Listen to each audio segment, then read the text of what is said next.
Hannah Montana might have more secrets than a double life. So meanwhile, while we were growing up in the 2000s watching this TV show, there were eerie little books that crawled their way into the shelves of libraries and everywhere, all mimicking the exact stories that were told in Hannah Montana. And there wasn't just 5 or 6, there were 24. Yeah, and 4 of these 24 are actually original stories, which I would almost consider lost episode material. Yeah, so there was so much more Hannah Montana than I thought we could even fathom with just the TV show. And these ones perfectly find themselves within very specific episodes of the show. So I wanted to actually take time to go through all of these books and tell you what I think of them, because I ordered a bunch of them online and I am ready to read. It's nice to have a reason to read in this day and age, isn't it? So as somebody who's covered most of Hannah Montana before, I'm so excited to dive into this new content I had just discovered. What's up, everybody? It's Johnny2000, focusing on 2000s movies, media, and books this time, I guess? Yeah, I'm surprised too. So yeah, let's get into the teenage pop star that is Hannah Montana and her journey through literature. And stick around because some of the best stories come at the end.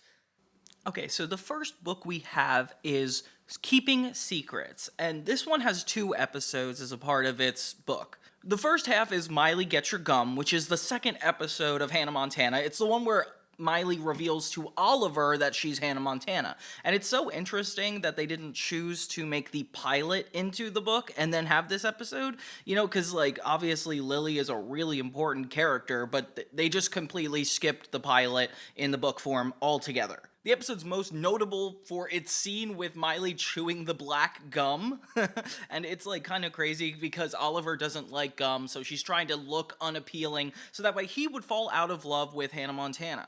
The book does a better job at describing the more comedic moments in a very flowery way. Then for the second episode we got It's My Party and I'll Lie If I Want To, which is actually a Lily-centric episode, so it's nice that the first book actually covers Hannah Montana's interpersonal relationships. And this episode is one of my favorites, actually. I ranked this super high in one of my Hannah Montana ranking videos. It's the one where Miley doesn't want to bring Lily to a party because she's super embarrassed by the way she acts, LOL. And it's Tracy's debut because we want to get to the fame world, which is nice that Tracy gets her book debut. And the conflict is big when Miley's actually put in the newspaper for attacking a paparazzi, which is insane. She has to keep it from Lily for the entire episode. And it's just fun that this is the one they translated to the book form. It's funny because in the book they introduce Rico's as the next day at Rico's, a beach hangout, Oliver was holding court with all the guys. And it's just funny that it doesn't take that much description to establish this place. And of course we have to talk about the moment where Miley was chewing the gum. It says, Miley as Hannah, giant sunglasses, blonde wig and all, was chomping on the giant wad of chewing gum. When she turned to Oliver, her cheeks were positively swollen and she was drooling. Hey, the kid from the moonroof. Look at you all upside right, she slurped. I don't know why, I just thought that was just such a good translation from episode to book. And something interesting in the It's My Party, I'll Lie If I Want To is they'll sometimes cover topics that aren't really established in the show. For example, chapter 6 starts out with, it was later in the day, much later, when Miley and Lily got back to the Stewart house. Miley had kept Lily out collecting sea glass all afternoon and into the evening. It was the only way she could keep her away from the news. Which, I don't know, that was just, I feel like they just took the line of dialogue and expanded on it. And it's just interesting because when they're talking about descriptive things, clearly those are things that are unscripted. So that's when the author has the most authority to kind of make up what they want, which is kind of cool. I like the way the author did this. The pictures themselves remind me of memes, essentially taking some of the best moments and putting one piece of dialogue in here, good luck, Oliver, Lily bubbled. But remember, if it doesn't work, you're still smoking Oken. Yeah, I don't know why that was necessarily to have, I don't know why that was necessary to have a picture accompany that, but, I guess it just makes it feel like you're watching the show, and that's what they were going for at the time. Which is kind of disappointing because there's so much, written imagery that I feel is already good. The next book we have is Face Off, number 2, and it has Miley and Lily on the cover, kinda cool. And in this book, we cover You're So Vain, You Probably Think This Zit Is About You, and Ooh Ooh Itchy Itchy Woman. Okay, these are fun episodes to cover. cover. They come a lot later in the season, so it's surprising to me that they made the second book about these ones. You're So Vain is a Lily-centric episode where Miley has a giant billboard with her having a pimple on it, and she's so embarrassed. Meanwhile, Lily is embarrassed about wearing her glasses, but Miley's trying to, like, set an example and be like, looks are not everything, which is so funny because she literally puts on a wig at night and is Hannah Montana. Like, how are looks not everything for you? And it ends up being, like, a whole measure of trust, which it seems like that's the through line for a lot of these books, are, like, a breach of trust or Miley trying to get away with a lie, making her, like, a really flawed character, and I like that that's the premise. Then we have Ooh Ooh Itchy Woman, and this one is actually the camping episode from season 1, something that they really didn't do anything like it again. It is like the least Hannah-centric episode because it's about Miley, Lily, and Oliver pranking Amber and Ashley. They have like a whole school field trip, and it's all about them getting karma, and the best part of this episode is the very end when Miley is on the Lassiter late night show and basically breaking out into hives, just proving that karma really does screw up with things. The passage I chose from the Zit episode is right when they have the final unveiling. It goes, later that day was the official unveiling of Hannah's billboard. A podium and microphone had been set up on the rooftop, and a crowd gathered to watch the famous Liza talk about her latest work. Miley arrived with her dad. Both were wearing their Montana disguises. Miley had on her blonde wig, cool sunglasses, and pop star clothes. And this is the part I like.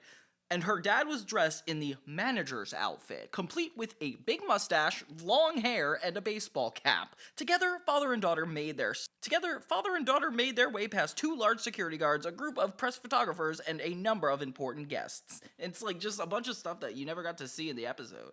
And in the Ooh Ooh Itchy Woman episode, it had to be the moment where they pranked Amber and Ashley because it was so descriptive. Outside, hiding in the bushes, Miley, Lily, and Oliver bit their tongues to keep from laughing. They stepped out of the bushes, found some tree branches, and began to beat the temp non-stop.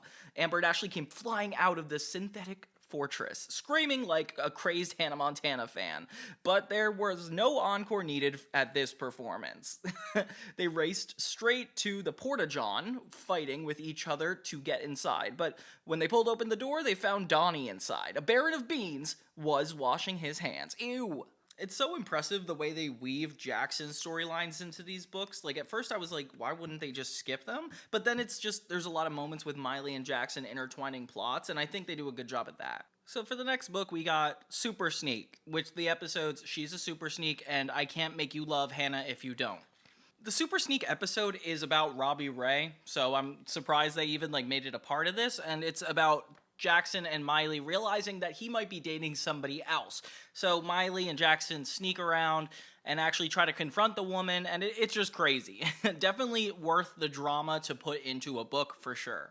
I Can't Make You Love Hannah If You Don't is definitely one of my favorites from season 1. It's the one where she's going out with a guy named Josh, and he hates Hannah Montana, so she tries to prove him wrong by bringing him to a Hannah concert where she tries to sit in the seat with him and run up on stage at the same time, which, by the way, is just so unrealistic. I can't believe they even did this. These are episodes that happened way before the last book, so I'm surprised they ended up doing this. My favorite excerpt from the first book is the moment when they're behind the cardboard cutout and Miley forgets her purse. We have the 4 of them picked up the cutout and started moving away from Mr. Stewart and toward the exit inch by inch. Suddenly, Miley realized she had left her purse behind. She peeked out between the cardboard family's heads, and her bag was right next to Robbie Stewart's foot. "Wait," she whispered, "my bag." They inched back in the direction of Mr. Stewart. Miley held her breath and reached under the poster. She almost grabbed her father's leg, and then she started her hands up the bag, and they started to get back up again. This is just so funny because it's just like, I don't know, it's like hard to translate the comedy of Hannah Montana into book form, but this definitely paints the picture in a way I think is really funny. I wish they used this imagery in the pictures, but they didn't. It's just Miley and Jackson mostly, but hey, it's still funny. And then in the Super Sneak episode, we have the logic passage, which I think is super relevant. Miley and Lily couldn't think of one convincing excuse that would allow Miley to get out of going to the concert with Josh. Miley wouldn't even consider letting Josh know that she was Hannah Montana. She wanted Josh to like her for who she was, not because she was famous. Plus, what if Josh told someone? Miley knew she could trust Lily and Oliver with her secret, and as much as she liked Josh, she had to admit she didn't know him all that well. Yet. which is definitely right for teenagers. I feel like such a big secret would be crazy to tell somebody on your first date. But hey, like, they have to get out of it somehow. And I can't believe they got the rights to Josh's face, because Josh is in some of the pictures too. That's kind of a funny representation.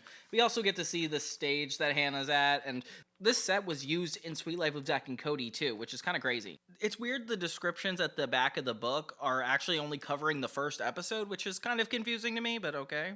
Book number 4 is Truth or Dare, and it's Miley Cyrus on the cover, classic, with the episodes Oops, I Meddled Again, which is actually the one where Miley and Lily interfere with Oliver's love life by getting on the email and responding to a Hannah fan giving them advice to go out with Oliver. Such a funny concept, and way before its time, so it's even funnier that they translated it to the book world. And then the second half is It's a Mannequins World, which is the classic episode when Miley gets a birthday present from her dad, Robbie Ray, and it's like a really embarrassing pink sweater with a cat that meows on the front of it. It's such a funny classic episode, and of course they had to have the picture in this book. I needed to see that, didn't I?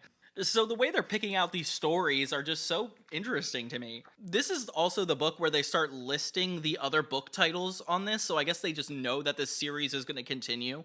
And I miss that about old 2000s books, like when you got to only know what the author wanted you to know about when the next book is, or how often things are coming out. Like, it's hard to keep track of. I forgot this was the episode that the chicken suit was involved in. Like, that was so random to me. Which, of course, I had to pick out a passage from that part. She wasn't even in a bad mood anymore. A good thing, because if she had been, she hadn't been able to appreciate the sight of her older brother Jackson paddling downstairs in feathered feet. On what? Jackson was wearing a chicken suit. He had the headpiece perched on his forehead as if it were a visor. Nice being a pop star, isn't it? He said sarcastically. Guess what I don't want for dinner? Miley answered hamburgers in the part of her head, which is so funny because they had to have added that. They got a lot of pictures of Oliver looking sly from the episode, and I always appreciate that reference. Good thing in the mannequins world, we have a picture of the cat sweatshirt, because that is like half the episode.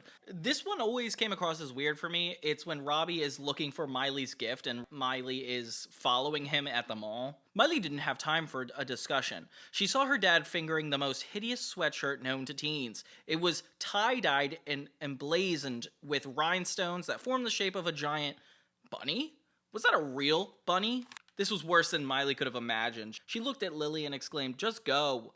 And I can't believe they used the term fingered casually. Like, why is that in a Hannah Montana book? It's just so weird to me. I guess that just really shows how far off the 2000s were for now, because seeing this out of context is just so weird. The next book we got is Hold On Tight. It's just Hannah Montana on the cover. Like, honestly, they're so basic, these covers of the book. It's like they're not even trying to get people's attention. They just know Hannah Montana would sell. And these episodes feel so random. It's Oh Say Can You Remember the Words, which is the episode where Miley has to remember the national anthem, which so random when you think about it. It has a lot to do with her and Oliver's relationship and, you know, them coming together by the end of it, which is nice. You know, you have a nice guy and girl relationship and like how it pans out. I like that. This book I got actually doesn't have the pictures in it, so I guess I can't really know what's going on. Ugh. Secondhand buying, am I right, guys? Even weirder enough, the second episode featured in this book is On the Road Again, which is actually from the Sweet Life of Hannah Montana crossover, and I can't believe they put it in here. I mean, it makes a lot of sense because the episode's more so about Robbie Ray than anything that has to do with the special. Of course, we have to have the Tipton crossover reference in this. In the passage, Hannah Montana's bodyguard, Roxy, opened the door. Maddie, one of the new friends Miley had made on the Boston leg of her Hannah Montana tour, was waiting to say goodbye. Oh my god, they're friends? I feel like they didn't even know each other. And it's so cool that Roxy gets a little shout out in this book. I'm so excited.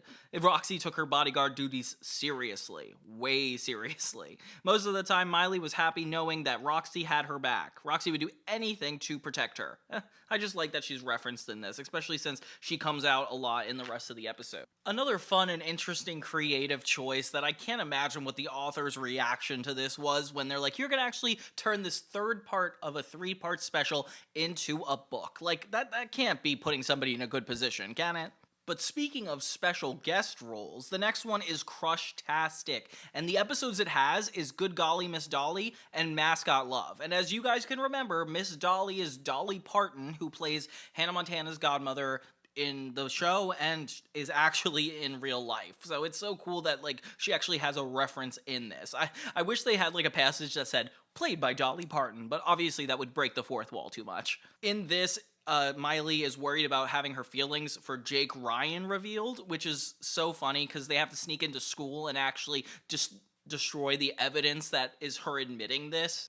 And the second half is Mascot Love, which I never really liked. I've talked about this before, but it's basically Miley has to be the school mascot, Lily gets on the cheerleading team, and Miley's stuck, which is so funny because in real life, Miley was a cheerleader, and that gets brought up a lot. But this episode is just so random to me. Like, I don't get why this has to be involved. I get it. It's a Miley and Lily storyline, but, like, do we need to have that be a part of the book? I guess Crushtastic is an appropriate name because it's Jake Ryan, and he's going to be in one of the other books later, which I actually think is a really good continuity thing. My favorite image in this book is Miley pretending to kiss Jake in her mind, and it's just so awkward. It's definitely a meme picture.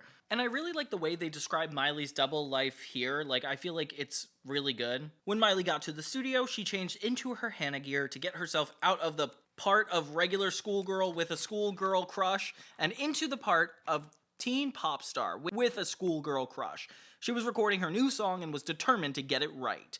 And I wish they named which song it was because I would love to hear this song in my head. Like, in retrospect, we would know all of them. And in the Mascot Love episode, I just had to pull an excerpt from when Miley was in the Pirate Pete uniform. "Shove off, matey," she said, pushing Miley's tricycle. Miley, meanwhile, could not steady herself and backed right into Oliver, who was, of course, holding a drink, which, of course, tipped over directly onto the soundboard.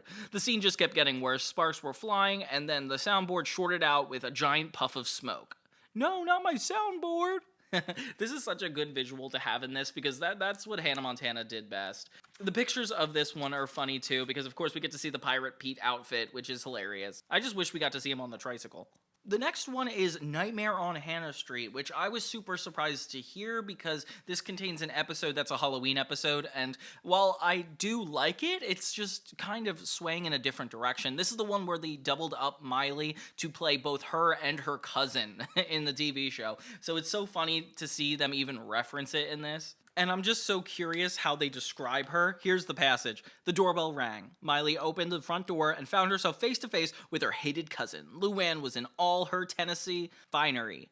Pigtails, bright red shirt that looked like an overgrown bandana, and a straw cowboy hat. People had both been telling the girls that they looked alike, but Miley didn't see it. She glared at her cousin. Oh, they barely even talk about the fact that she definitely looks like her. I think that was a missed opportunity, honestly. The second one is about Mama, which is cool because we had the Miss Dolly in the last one, and now we have it in this one. It's about Jackson and his relationship with Mama. Miley is not the loved child, so she kind of has issues with Mama, and it kind of results in a huge blowout in front of the Queen, which this one does feel necessary to put in book form, and I don't know why the actors are so good in this one. I got an excerpt of when Miley was performing with the Queen because I thought this was just so funny. "Still completely confused, the Queen looked at her granddaughter, but the little girl was totally happy to listen to Hannah Montana sing in person, even if at triple speed. Miley kept singing as fast as she possibly could.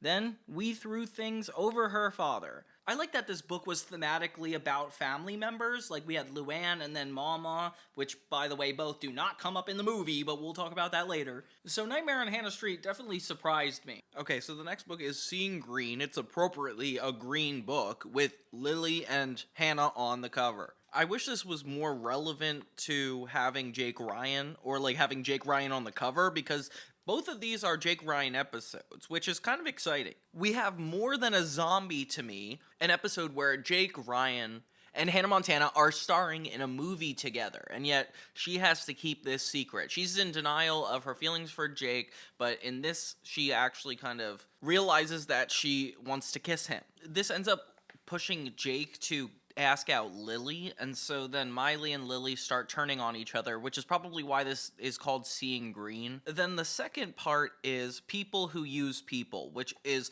when Miley goes on a date with this kid named Willis, just to prove to Jake Ryan that she doesn't have feelings for him, which she does. She's just trying to make him jealous. And we find out that this kid is actually 11 years old, so it kind of is turning karma on Miley pretty quickly. These are good tie-in episodes to each other to make a whole chapter book about, so it's kind of cool how they come together. From the first episode, we have a little excerpt from chapter 5. It was only take one, and things were going pretty well. Miley wasn't used to memorizing lines, but she was pleased to see that all of her hard work had paid off. She'd gotten through her scenes with the evil ghouls, who were just about to shove her into the portal that delivered her to the underground. Now the zombie slayer, aka Jake Ryan, came crashing through the door to save her.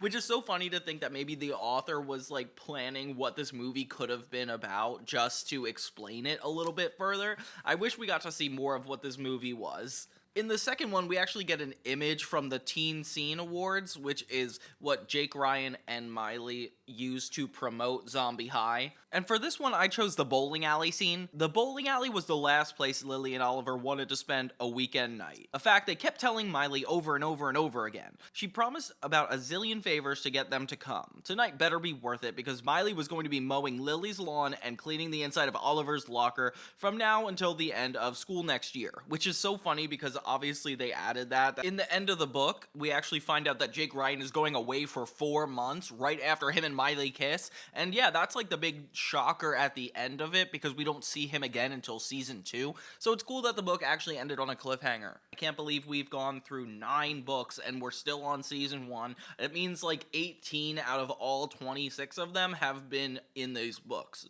There's gonna be 12 in total, so that means 24 episodes were translated. The episodes that weren't covered are New Kid in School, which is the first episode of Jake Ryan, and the pilot, which is when Lily finds out. Lily, do you want to know a secret? Which is interesting because the very opening books to concepts just happen to be pushed aside. I wish at least Schooly Bully would not be in here, but unfortunately it's going to be here eventually. But yeah, let's go to this book. Then we got a unique book cover with Robbie Ray and Hannah Montana in Face the Music, which has 2 episodes again from season 1. We have Smells Like Teen Sellout, which is about Miley promoting the strawberry cologne or perfume or whatever the kids are calling it these days.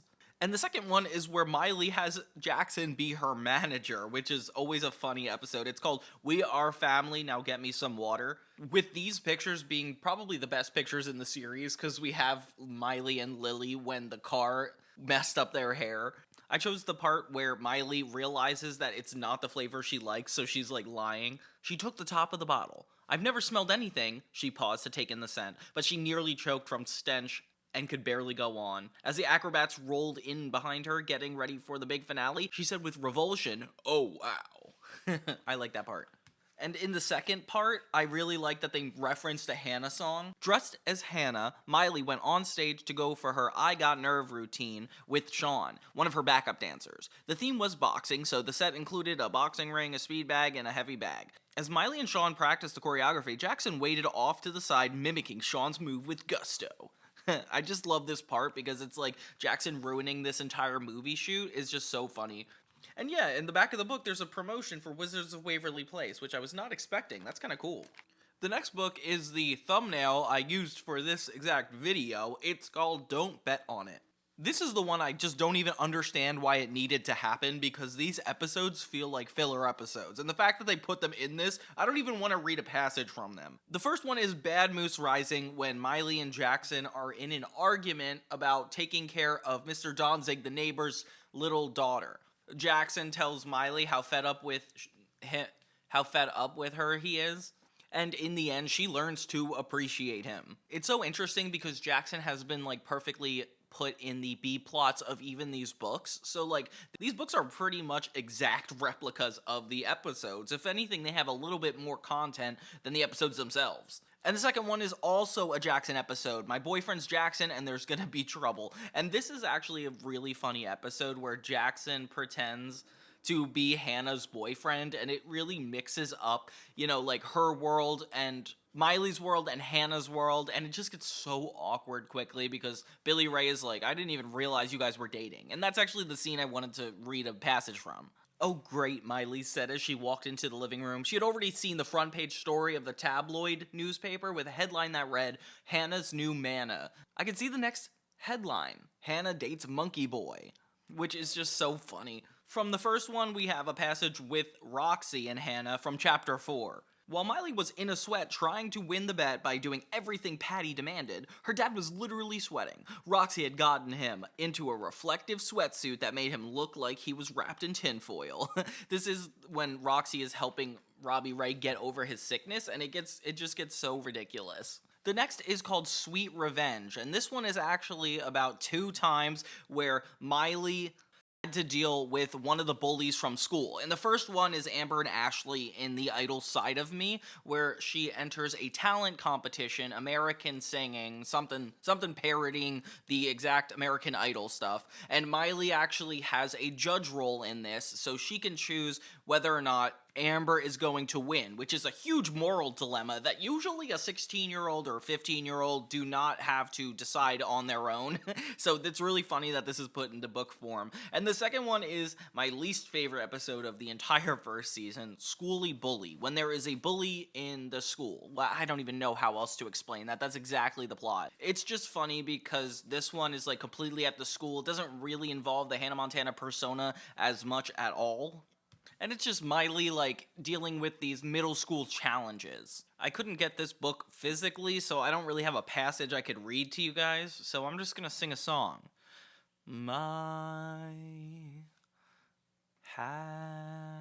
No, I'm not actually going to sing a song. I don't even know where I was going with that. Then we have the final book in the Season 1 saga, Win or Lose, and it kind of takes the angle of being a more, like, competition-related book, because the first episode is Money for Nothing, Guilt for Free, which is about the classroom. Miley, Lily, and Oliver are trying to sell the most in their school fundraiser, but they're clearly a lot richer, so they can make stuff happen easier. We also would get introduced to Sarah, which is the school, like, nerd that is really into all these planet-related things. And she dates Jackson at some point, and Oliver, I don't know, it's just, she's a crazy character. And then we have Debt It Be, which is Miley getting a credit card for the first time and pretty much going haywire with it and blowing it all on the beach immediately. And Robbie Ray and Miley are pretty much the most characters at odds in this one, with her trying to learn responsibility. And it's cool, because in the end, she kind of teaches herself her own lesson. And I don't know, that was interesting. I can't believe these 2 episodes were paired together, because they're kind of more so about money. And I can't believe how it takes a turn in both specials. The next book is True Blue, and this is the first book that contains episodes from the second season of Hannah Montana, which are significantly less than the first season. There's about 9 books total in the second season, so only 18 episodes are covered, mainly focused on the first half, and then they just kinda didn't do any more after that.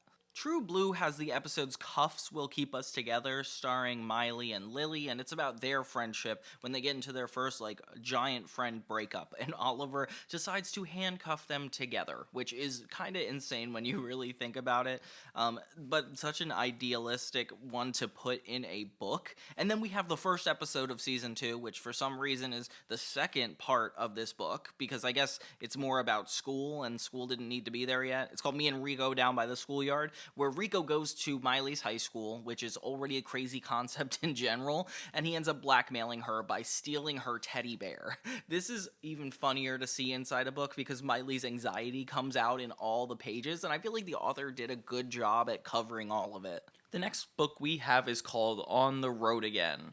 In this one, we have Get Down and Study Yuddy Yuddy, which is the one where Miley uses a song to teach her how to learn what she's learning in school, which I always thought was kind of a boring episode. It feels more like a pro-educational episode, which, I don't know, I just, as a kid, never was super interested in it. But hey, it's got a nice little goal of Miley trying to pass a test, and I guess that's helpful. Then we have a Robbie Ray and Miley episode with a lot of moments from Roxy, which I think is cool. It's I Want You to Want Me to Go to Florida, which is about Miley and Michaela. Remember Michaela, Selena Gomez's character? Yeah, she was put into the book as well. This is when they have like this iconic scene when they're on the plane and he writes a song for Miley, which is actually really sweet, but it didn't really need to go there. This one is so weird because it actually is available for $75 in the library binding section of Amazon. I wasn't seeing that coming at all. And yeah, so it's about Miley not trying to lose the opportunity to go on her tour because of this whole concert. Then we have Game of Hearts, which is the 15th book in the series, and it covers a bunch of romantic related episodes, which is interesting because the first season didn't have as many as I thought. It was more so only the Jake Ryan plotline that involved any kind of dating, but now we actually see them interested in guys and actually going out with them in the second season. My best friend's boyfriend is the one where we have Chad Dillon Cooper from Sunny with a Chance featured in it, which is really fun.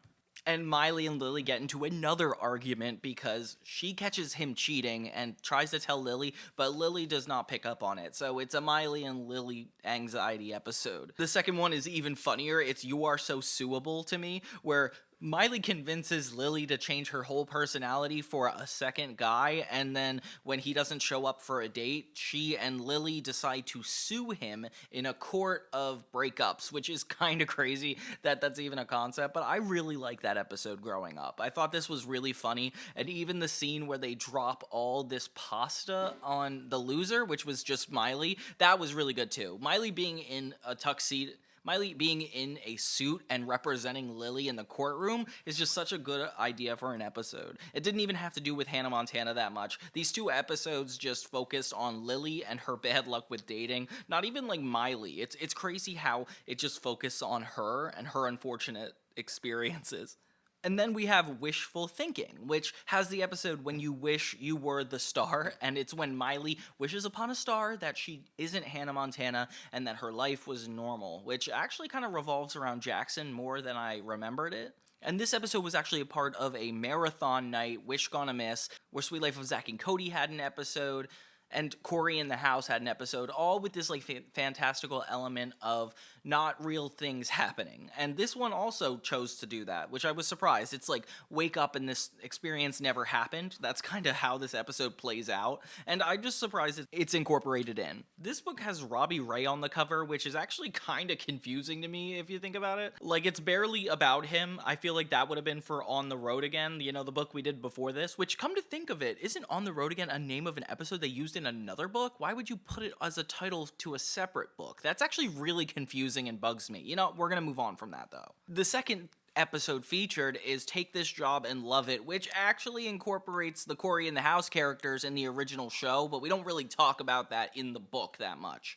It's Miley and Roxy, surprisingly. I wish Roxy was on the cover for this one, if we're being real. And she gets tired of Hannah Montana's spoiled ways. And yeah, it's just really funny to see her step above the line and her and Roxy getting into a huge argument and having that appear in the book. I really like that a lot. In the next book, we have just Miley on the cover, which they've done for the first time in a long time, actually. And it's season 2 Miley, which is perfect. It actually keeps up with the show. And the first one is where Miley loses her voice after this encore-heavy concert has her stay silent.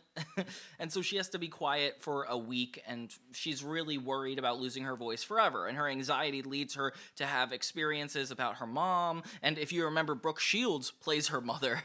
I wish they called this One in a Million. Like, why one of a kind? You know, like, this could have incorporated a lot more than they thought. And we have You Gotta Not Fight for Your Right to Party, which is another Miley and Jackson episode, which you don't expect. So both of these episodes are very interesting. I Am Hannah, Hear Me Croak, and You Gotta Not Fight for Your Right to Party. Crazy titles. And then we have the book I've been waiting for. Finally, a 2-part episode put into a single novel. Superstar Secrets is Achy Jakey Heart Parts 1 and 2. The one where Miley reveals to somebody outside of her friend group that she is Hannah Montana. And there's a lot of crazy stuff that go into this episode. Not only just Jake coming back after a while, but then her and him forming a connection, but really, she doesn't even like him that much. He doesn't know how to be a normal person, even though he tries so hard to be. So yeah, it's really cool that they got Jake Ryan back in this book series just in time. Like, I did not expect that to happen. They use a 3rd season image of Hannah Montana, which is actually really surprising to me, considering we're still not even halfway through the second half of the second season. The big climax is when Jake announces his feelings for Miley on national television, forcing her to decide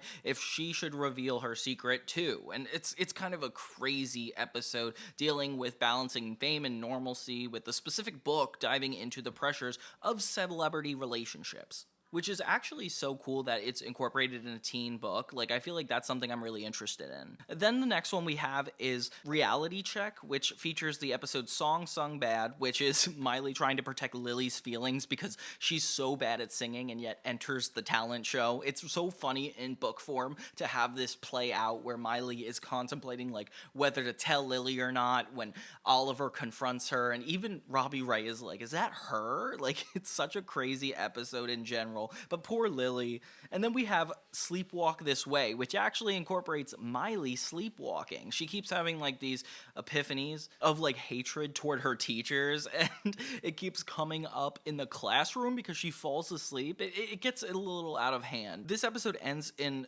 Bigger Than Us finally coming out as a song, which is kind of cool. Like, Miley's actually writing this one, and I like that. We didn't get that yet. Which brings us to the final book in the normal Hannah Montana series, which is called Hit or Miss, and these are the final episodes they were able to incorporate. It's crazy because they incorporated the Jonas Brothers episode, Me and Mr. Jonas and Mr. Jonas and Mr. Jonas, and everybody was best friend fighting. So the Jonas Brothers episode where Robbie Ray was getting along with the brothers more than he was getting along with Miley, and she gets super jealous that they're together, and it ends up in this huge, like, anxiety-driven dream where Miley's dad leaves her for them, which I don't know why that would ever happen, but then manager Billy Ray is such a prominent character in this episode, so it's kind of funny seeing that in a book form. Then Everybody Was Best Friend Fighting is another Miley and Lily disagreement episode, which is, I can't even count how many books so far have covered Miley versus Lily, but hey, it's like a part of the teenage experience, like having disagreements with friends. Like, this is definitely one of the good ones. But the fact this actually incorporated Oliver was what made it unique, and it has like this whole tennis game going on with this benefit event, and I don't know, I feel like just the eventizing of it all is what I really like about it. And I can't believe that the entire series just abruptly ended here when it came to the episode titles, because the next couple we have are even more surprising. These next 4 books are actually original stories. Well, 3 of them are original stories. One of them is the Hannah Montana Jr. novel, which I'm not going to jump into, but I am going to read an excerpt from it. This one is actually written a lot more impressively because since it's a movie, there's a lot less dialogue and more action going on, so it's a lot more descriptors. So the person really got to enhance the storytelling, and it's actually a lot longer than most of the other books. Just being called a junior novel is kind of a big deal. When Grandma Ruby took Miley to the farmer's market, Mr. Stewart went out to work on the pickup truck as he's been told. When he got there, however, he found the foreman wearing a mask and holding a welding torch. Oh my gosh. Yeah, so this movie is probably the most interesting movie I've ever seen, so please, if you haven't seen this, please check out this movie. And they have this really dramatic moment written out. She looked at her Hannah box, lying there, open on her dresser, then back to her reflection in the mirror. Why did Hannah's dinner with the mayor and her own date with Travis have to be on the same night? Which is so funny. It reminds me exactly of the Josh episode, which also was incorporated in one of the books. The whole book is... So in Rock the Waves, it's summer vacation, and Miley is going to be going away for 3 months with no homework, cafeteria food. Like, she's basically just out of high school for a little bit. And her crush at the moment, which is a surfer named Talon Wright, is riding waves at the Breakpoint Surf Series. It's a surfing competition held at the hometown of Malibu, which is kind of crazy because, obviously, to do something like this would be even harder of a deal, so it's kind of interesting that they chose this to be the book. When Hannah Montana is actually asked to perform at the Surf Series closing, the stage seems perfect for fun in the sun. But Miley learns that her onstage time as Hannah Montana has caused more setbacks at school. Instead of hanging at the beach, she's making up work in the classroom for 2 weeks. So in a twist of fate, Talon and Miley end up in the same summer school class, which... it's kind of crazy because also his ex-girlfriend is there and she's not ready to let him go. It almost feels sort of like a lost episode of Hannah Montana just because they never ended up doing an episode like this, like even close, despite the fact the show actually ran for another year past this. But the drama between this guy and his ex makes so much more dramatic stakes for her to deal with. I do wish it like dealt with old characters we knew already, like, you know, Michaela or somebody that she actually has beef with. Here's an excerpt from one of the chapters. If you give a concert for the Surf series, you could actually get to meet Talon Wright. Lily held out her arm. Look, I have goosebumps. Me too, Miley said, holding her own arm. Oliver pushed his empty plate away. He had been thinking about having another pancake or two, but somehow he wasn't hungry anymore. Big deal, so you're gonna meet some sunburned surfer dude. I bet he uses words like gnarly or cowabunga. I bet he tells people he's stoked. And it's so interesting because you could tell the natural writers of the TV show didn't come up with this dialogue. It just doesn't feel like a sitcom joke-driven beat. You know, like it's so interesting how they tried to do this. But yeah, like I said, I feel like unless they had like characters that were a little bit more familiar later in the book, it would have felt more like a Hannah Montana episode. But all around, it's good for the drama of it all. It feels like a nice teen dramatic book. So after this first original story, we actually got another one commissioned by another author. The fact that these books are using Hannah Montana 3 images and were also released within the third season of Hannah Montana right around the movie really bothers me because it makes it feel like it is an actual episode that we were supposed to have watched and we just somehow missed it. I don't know why, it just makes me feel guilty. And this one is called Swept Up. The back of the book reads, Hannah Montana is used to hard work and tough schedules, but Miley Stewart could use a break. Lucky for her, summer is here, and it's time to head out for some rest and relaxation. Even better, Miley and Jackson get to bring friends, so soon the Stewarts and company are settling into life on the Atlantic. There's so much to do, like sailing lessons, bike rides, and lazy days on the beach, but Hannah Montana still has a photo shoot to do that turns out to be a big headache. Miley is determined to stay serene while she meets a sailor named Sam, and she finds herself getting swept up in the sun and fun of a Nantucket summer. The third original Hannah Montana story heats up with a summer classic tale of island fun. And since this book was published on June 2nd, 2009, I could only really see it be between two episodes of Season 3. Season 3, Episode 15, Once, Twice, Three Times Afraidy, which is when Miley has a double date with Oliver and Lily, and she has trouble, like, maintaining it. And also another Jake episode where he's getting married to Tracy, and it's so interesting that it falls in between these episodes because it made me realize that Lily and Oliver are not dating in the book series. Technically, if the book series were the canon, I can't even tell if they were together, and they're not presented that way in the book, which is even more confusing. I don't know, I'm just curious where the timeline falls here, guys. The fourth and final original story, which, by the way, it sounds a little confusing because the Hannah Montana movie one counted as the first original, and then they have these three. Well, this one's called In the Loop, and it's about Hannah traveling to Texas. And let me just read you, like, the description for this book. Hannah may have taken Malibu by storm, but Miley is still a small-town girl at heart. So when she gets the chance to headline the largest rodeo in the country down in Texas, she, Robbie, Jackson, Lily, and Oliver get on a plane quicker than you could say yee-haw. Oh my gosh. But Miley soon discovers that everything, including the drama, is bigger in Texas. As it turns out, headlining a week-long rodeo involves a lot more than she bargained for. She has to judge the Miss Rodeo contest and kick off the festivities by roping a cow. The funny thing, Miley is actually loving it. She feels more at home than she ever has since becoming a huge pop star. And not everybody is having as much fun. Like, Lily, who is in disguise and always supportive, is a little bit horse shy, which is crazy because we actually had that episode come out in the fourth season of Hannah Montana. Remember when she fell off and got hurt? Yeah, I guess this book is also pretending that didn't happen. Not good when Hannah and Lola have been asked to be a huge part of the horse parade. Meanwhile, Oliver and Jackson find trouble on their own when they meet a cowgirl who is as tough as her spurs. Oh my gosh, and another B-plot with Jackson. Even in the book series, he's demoted to this. Between roping and singing, Miley runs into somebody from her past, a girl who used to be Miley's hero back in Tennessee. It seems like Miley isn't the only one who's changed. She finds out more and more about this friend and begins to wonder if the cost of stardom is like way too high, and you wonder if she's gonna trade in her microphone for chaps and return to her rock roots.